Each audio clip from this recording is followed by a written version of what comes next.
गरीब साध साध सब नेक हैं, आप अपनी ठोरे, जो सतलोक ले जाएंगे वो साधु कोई और।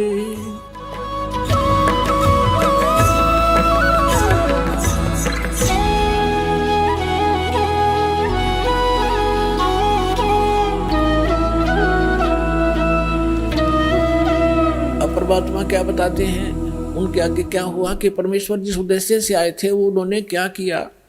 अपने आत्मा वो परम धनी थे परमात्मा कबीर जी, उनको गुरु की आवश्यकता नहीं थी, लेकिन इस परंपरा को का निर्वाह करने के लिए कि आने वाले समय में काल के दूत जैसे शिवदयाल जी राधा स्वामी पंथ के प्रवर्तक मुखिया, इनका कोई गुरु नहीं था और यो भूत बनया। और परमात्मा की वाणी है, गुरु बिन माला फेरते, गुरु बिन देते दान, गुरु बिन दोनों निष्फल हैं चाहे पूछो वेद पुराण। रामकृष्ण से कौन बड़ा, उन्हों भी गुरु की, और तीन लोग के वे धनी, गुरु आज्ञाधीन। तो इसलिए परमेश्वर ने गुरु बनाना, परंपरा का निर्वाह करना अनिवार्य समझा। और दूसरा, एक तीर से दो शिकार करने थे। रामानंद जी की प्यारी आत्मा ब्राह्मण थे, उस समय ब्राह्मण के घर में जन्म होना, नो सोच लो, वो नो समझा करते हमारे बराबर इस पृथ्वी पर कोई नहीं, इतना अहम था, इतने पूज्य थे ब्राह्मण उस समय। और यहाँ की फोकट महिमा परमात्मा को पता था, ये न लेकर डूबेगी। कबीर साहब कहते हैं, मन तो सुख के सागर बस रे, और न ऐसा यश रे, यहाँ कोई यश काम नहीं आओगा, ये नकली है। तो इस उद्देश्य से परमेश्वर ने जब 5 वर्ष के मालिक हो गए लीला करते हुए, एक 2.5 वर्ष के बालक का रूप धारण किया। और जिस गंगा के पंचगंगा घाट पर प्रतिदिन स्वामी रामानंद जी स्नान करने के लिए जाया करते थे, उनकी पौड़ियों में लेट गए। उस समय रामानंद जी की आयु 104 वर्ष की थी, परमात्मा लीला में आयु 5 वर्ष की थी, लेकिन 2.5 वर्ष की रूप बनाकर वहां लेट गए। रामानंद जी ब्रह्म मुहूर्त में वक़्त से जाते थे, उनके सिर में वो खड़ाऊ लगी, परमात्मा कबीर जी बालक के रूप में लेटे हुए बच्चे की तरह रोने लग गए। रामानंद जी छेती जल्दी से नीचे झुके कि किसी बालक का चोट लाएगी। साधु संत कोई भी हो, किसी मजहब धर्म का, उसमें दया जरूर होती है। दया भाव से नीचे झुका तो उनके गले में एक कंठी होती है, कंठी, जो वैष्णु साधु से दीक्षित होने का प्रतीक होता है। एक तुलसी के लकड़ी की कमड़ियाँ होता है, मन का एक धागे में बांध रखा होता, वह निकल के परमात्मा की गल में गलगी कबीर साहब के। रामानंद जी ने दिखी नहीं अंधेरे में, और उठा के कहने लगे, बेटा सिर पर हाथ रखे, बेटा राम राम बोलो, राम राम बोलो, राम के नाम तो सुख होता है। परमात्मा चुप हो गए। रामानंद जी बोले, बेटा बैठ जा, यहाँ कहीं जाना नहीं, मैं तुझे तेरे घर भिजवा दूंगा, सुबह पता करवा के मैं नहा लेता हूँ। वह नहाने लगे, परमात्मा वहाँ से अंतर्ध्यान हुए, अपनी झोंपड़ी में आके विश्राम किया। कुछ दिन रामानंद जी जब नहा धोकर आए, देखे बालक है नहीं, सोचा चला गया होगा, कहाँ ढूंढूं। कुछ दिन के बाद परमात्मा का ने क्या लीला की कि रामानंद जी का एक शिष्य विवेकानंद नाम का ब्राह्मण अपने क्षेत्र में कथा कर रहा था विष्णु पुराण की। अब परमात्मा जाकर बैठ गए वहां पर। जब उसने विष्णु पुराण की कथा सुना ली, विष्णु सर्वेश्वर है, इनके कोई माता पिता नहीं, अजरो अमर है, सारी सृष्टि के मालिक हैं ये, तब परमात्मा ने पूछा कि भगवान, मैं एक शंका है मेरे मन में। कबीर साहब 5 वर्ष के बालक ने, तो विवेकानंद ने कहा कि बोलो बोलो, क्या बात है, बोलो बेटा बोलो। परमेश्वर ने कहा कि मैंने एक ब्राह्मण शिव पुराण सुना रहा था रुद्र संहिता में, वो बता रहा था कि विष्णु जी की उत्पत्ति भगवान सदा शिव और दुर्गा शिवा से हुई है, और ब्रह्मा जी की उत्पत्ति भी उन्हीं से हुई है। आप कह रहे क्यों जन्म मृत्यु नहीं होती?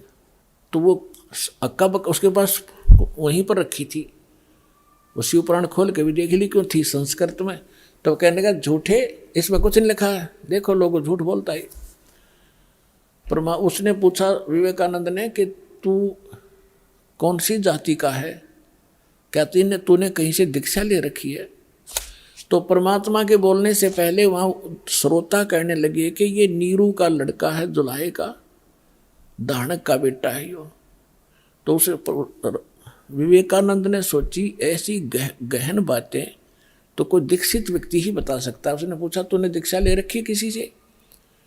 परमात्मा ने कहा हाँ, मैंने गुरु धारण कर रखा है। कौन किया तूने गुरु धारण? सर्वानंद विवेकानंद ने पूछा। परमात्मा ने कहा कि जो आपने कर रखा है वो मैंने कर रखा है। तो विवेकानंद ने विषय बदल दिया सारा कि देखो रे कितना झूठा व्यक्ति है ये, धानक का लड़का, एक शूद्र जुलाहे का पुत्र, और हमारे गुरु जी को बदनाम करता है। वो तो शूद्रों को निकट भी नहीं आने देता। और मैं कल आज जाता हूँ स्वामी जी को ये बात बताऊंगा, तेरे को खूब पिटाई होगी तेरी। अब लंबी कथा ना सुनाकर शॉर्ट बताता हूँ। अगले दिन उसने जाके सामने रामानंद जी के कान भर दिए, स्वामी जी हमारी तो नाक काट दी एक धानक के लड़के ने। हम तो बाहर मुंह दिखाने लायक नहीं छोड़े, बड़ी सभा में कह दिया कि मैंने आपसे दीक्षा ले रखी है। हे भगवान कल मैं कैसे कथा करूंगा आपकी? तो सब कहते गरीबदास जी ने लिखा है रामानंद यह बात सुन कैसे कूदा जैसे मृग कूदा करे। झूठा है, कपटी है, उसको कल लाओ मेरे सामने, तेरे सामने जूते लगा दूंगा और सबको बुला लेना जिनके सामने तेरी बेइज्जती की। अगले दिन परमात्मा को पकड़ ले गए 10 बस डंडे विवेकानंद के गुंडे, रामानंद जी के सामने झोपड़ी के सामने सुबह सुबह ले गए।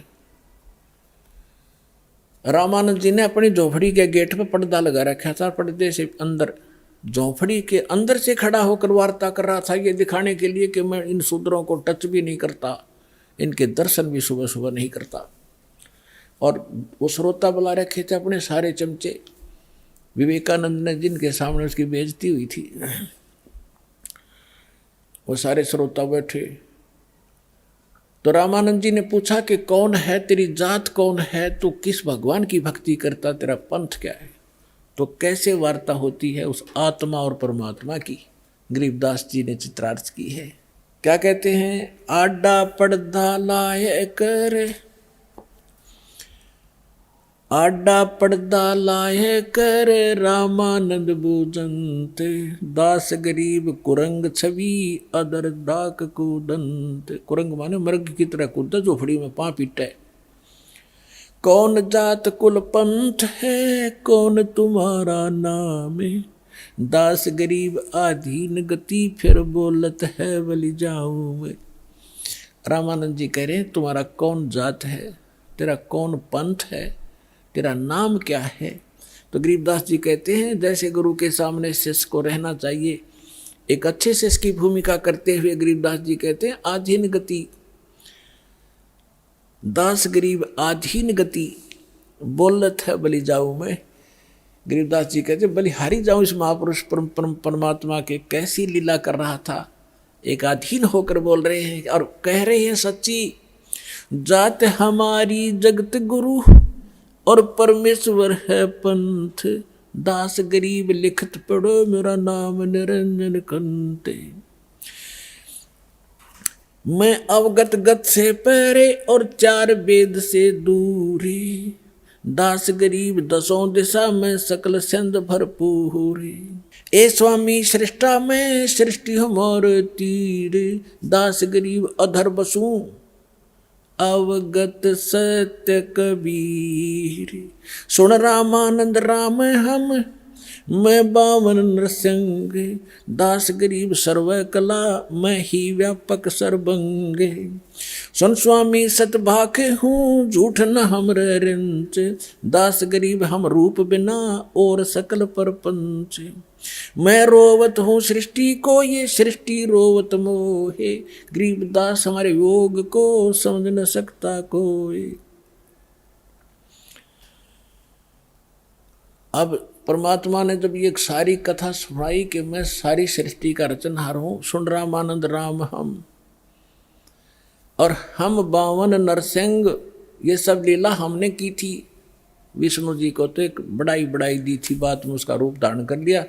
हम ये चाहते थे परमात्मा की भक्ति बनी रहे, इनकी आस्था बनी रहे मेरे में, ताकि ये किसी के माध्यम से भी बनी रहे, पर परमात्मा ने यह भक्ति इस युग तक लानी थी और कर रहे थे सारे आप ही। अब क्या